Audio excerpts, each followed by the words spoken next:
Hello, everybody. Welcome to today's afternoon Bible study and devotional. Today we're going to be jumping into Deuteronomy chapter 31. Joshua becomes Israel's leader, the public reading of the book of instruction, and Israel's disobedience predicted. So as you guys are turning to Deuteronomy 31, I want to take a second and reflect on what we read last time in Deuteronomy chapter 30. Chapter 30 was, that call to return to the Lord. But, a large part of that was that one decision. Choose life, choose death. One life, one decision. Make sure it ends with you still living, in the words of Beartooth, right? I didn't end up linking that song. I should have. That's a solid reminder to do so. But yeah, I'm at the train station. I was hoping to get a train in the background. Nothing overly specific. I just kind of like that as a background image. But there's some crane stuff and some other stuff going on in the background. So if you need the distractions, I don't even actually know if it's cut up in camera or not. But wanted to go for a bike ride and read the word with you out here in the sun. So as you guys are turning in your physical Bibles to Deuteronomy 31 or BibleGateway.com or the Bible app, or if you want a physical Bible and you don't have one, I can totally part ways with this one, and I have several more just like it. Send me a private message. One life, one decision. That's what we read last time.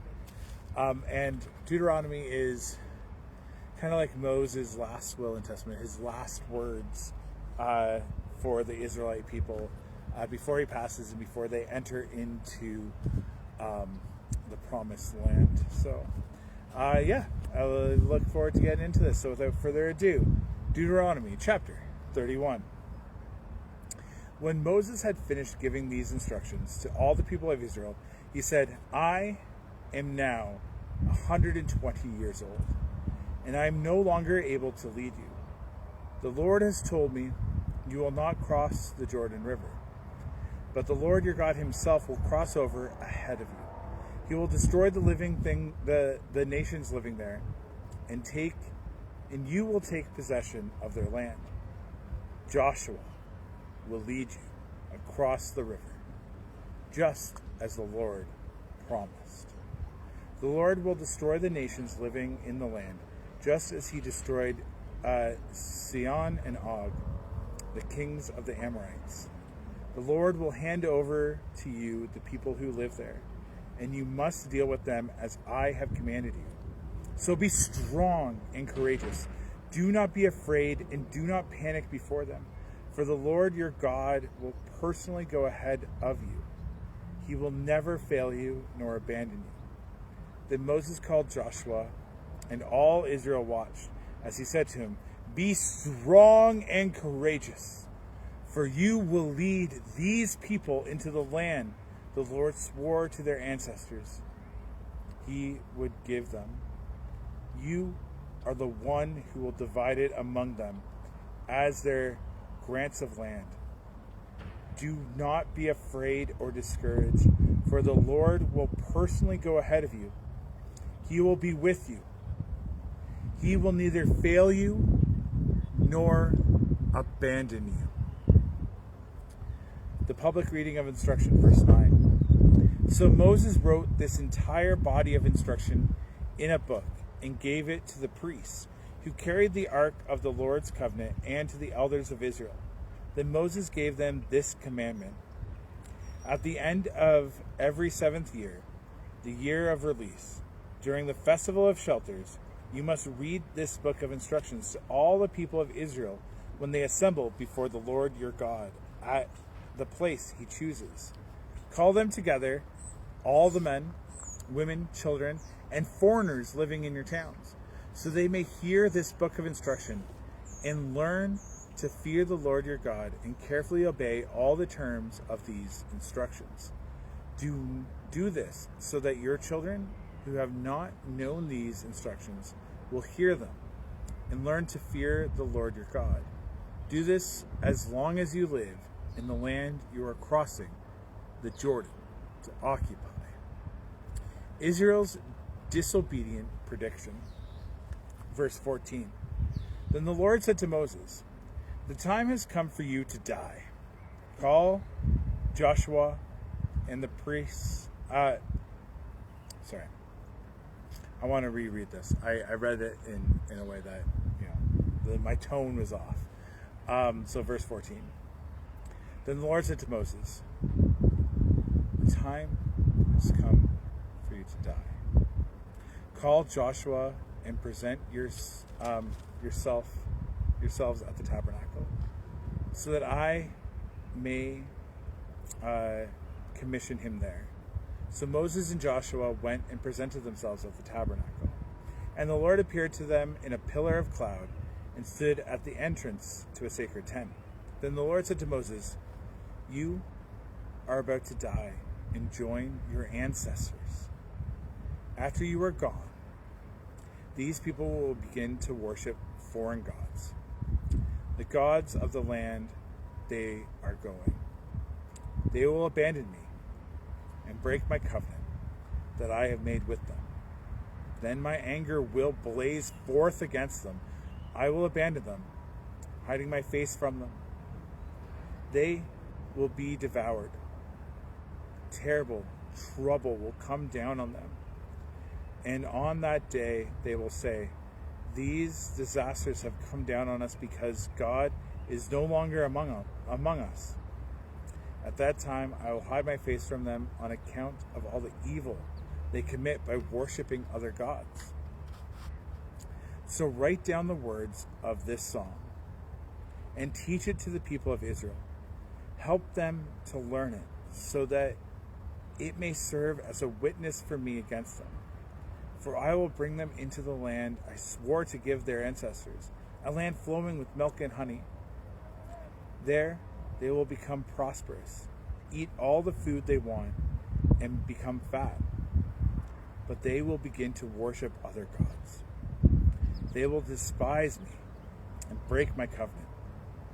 And when great disasters come down on them, this song will stand as evidence against them, for it will never be forgotten by their descendants. I know the instructions of these people, even now before they have entered the land I swore to give them. I know the intentions of these people, even before they have entered the land I swore to give them. Verse 20. So that very day Moses wrote down the words of the song and taught it to the Israelites. Then the Lord commissioned Joshua, son of Nun, with these words, be strong and courageous, for you must bring the people of Israel into the land I swore to give them. I will be with you. When Moses had finished writing this entire body of instructions in a book, he gave this command to the Levites who carried the Ark of the Covenant, the Ark of the Lord's Covenant.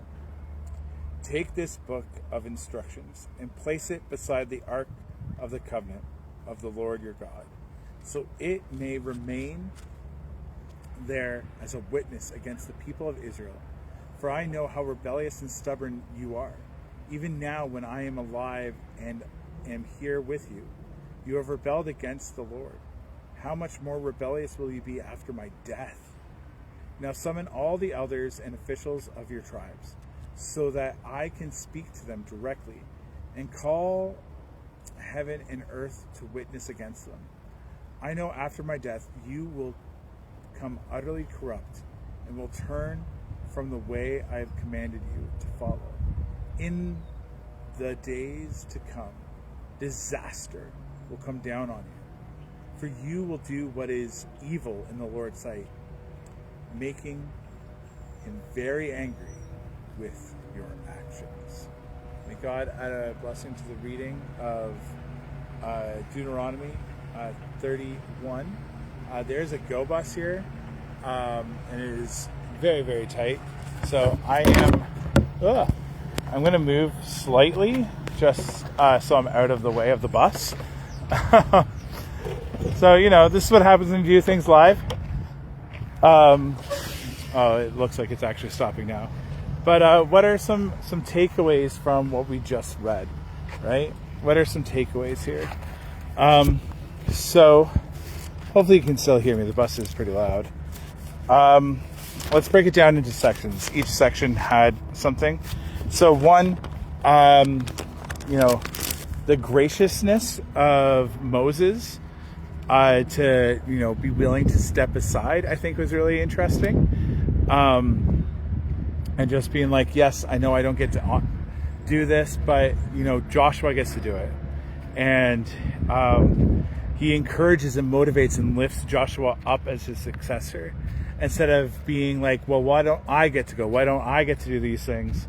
He humbly kind of accepts and trusts God and lets, Joshua go forth and commissions him to kind of go forth. And there's this selflessness that's a part of that I thought was really, really interesting and really, really cool. Then the public reading of the book of instructions. Once again, this kind of doubles down on that idea that has been throughout the book of Deuteronomy, the repeating, the knowing that book of instruction and continuing to follow through with it, right? Reminding yourself, and reminding yourself again.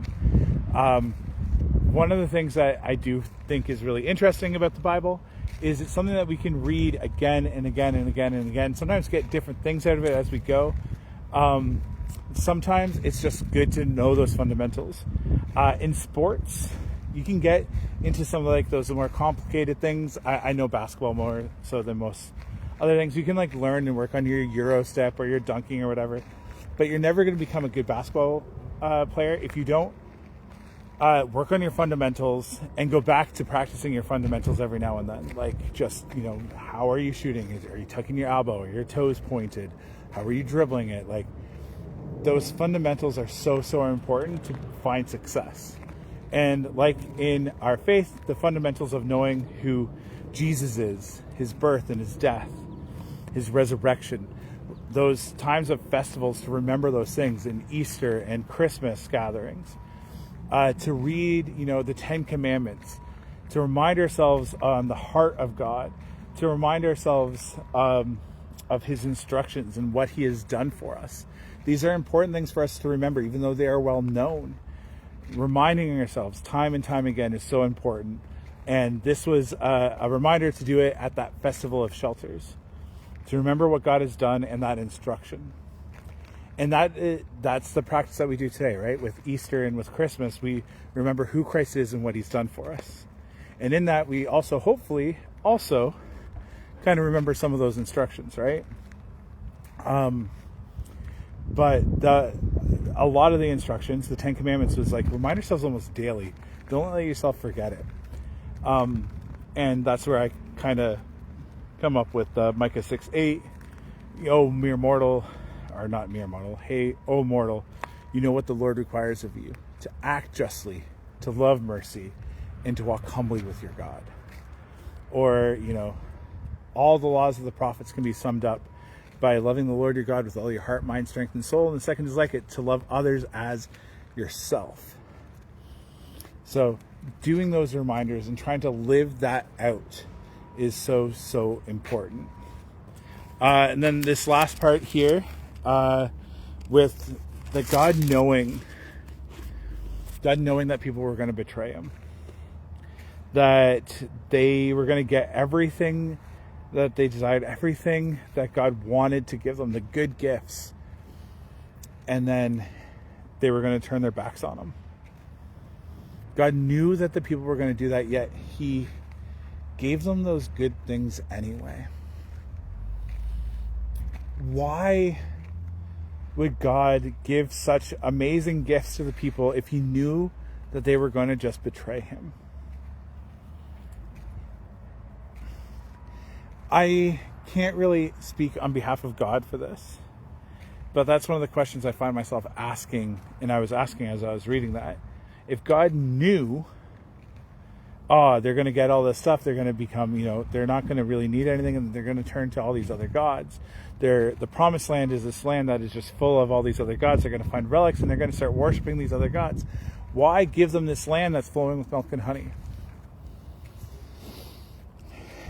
Well, one, he promised. Two, he knew it was going to bring joy to the people. Right? He knew that it was going to bring joy, and it was going to be something to aspire to when they do turn away. And just because over time people do turn away, he gave them reminders on how to turn back. And every time they got sent into exile, there was that reminder and that ability to turn back and to be forgiven. The book that we read before Deuteronomy was Jeremiah. And Jeremiah was like, for 70 years, for like 2 generations or whatever, we're going to be in exile, then we're going to start to come back. So there's plans of redemption built in. And knowing that we are going to sin and fall short, yet still giving us things that we don't deserve, that mercy is baked into our faith. Jesus came down to earth. He lived his life for us, knowing that we were still sinners, knowing that we would become his enemy, yet he still loved us and gave us himself as that free gift, so that we could then be reconciled and brought back to him. I don't necessarily fully understand why. Parents probably know even greater than I've done stuff like that, at the youth center and stuff, but it's baked in. God knows that we're going to fall short, and he has plans to forgive us and redeem us and restore us anyway. And he still gives us those good gifts. Like today. Let us pray. AJC, awesome Jesus Christ, I thank you for Deuteronomy chapter 31. I thank you that I could be out here, that I could bike down here on such a beautiful day. Lord, for anyone that has come in today that, is feeling guilty about sin that they have in their lives, feeling like, they had everything going well, and then they went and they screwed it up again. Lord, I thank you for your forgiveness.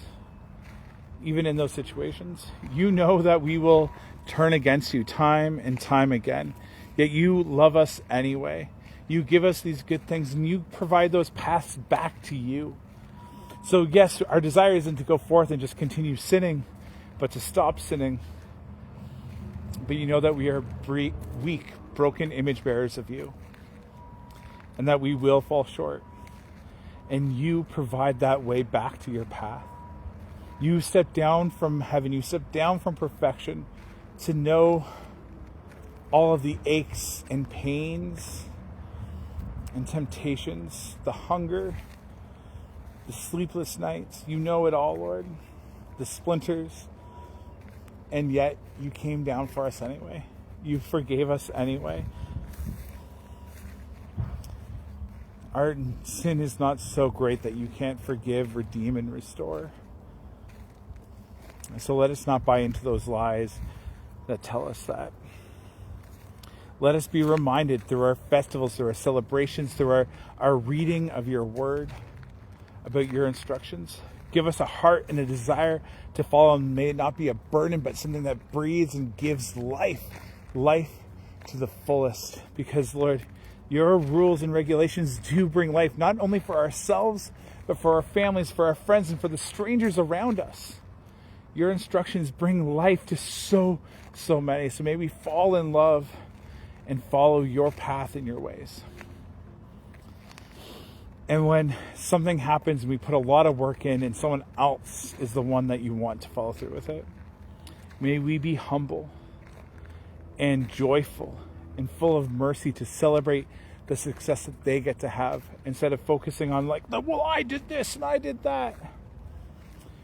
Moses carried so much, Lord, to bring the people out of Egypt, to lead them through the desert for 40 years.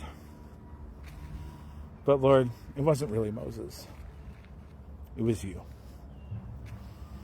Moses got to play an important role in that. And it sounds like in his 120th year, he really appreciated that role. So may we appreciate what you're doing and what you invite us into, even if it's not something that we get to fully fulfill and understand and wrap our heads around. To the small things like projects or whatever with work or with school, and with some of those bigger things in life as well. May we celebrate when others have that success, Lord, and not grumble that we're somehow missing out. Lord, for all this and so much more, including this beautiful sunny day, even though it's a bit cool, but it's nice for a bike ride. We lift it up and we give thanks to you, Lord. In Jesus' mighty and powerful name. Amen. All right. Well, thank you very, very much for joining me. And hi, Gertie. It has been a while. Hopefully you're doing fantastic. Went through Listicle not that long ago, and I was like, man, hopefully Gertie's doing well.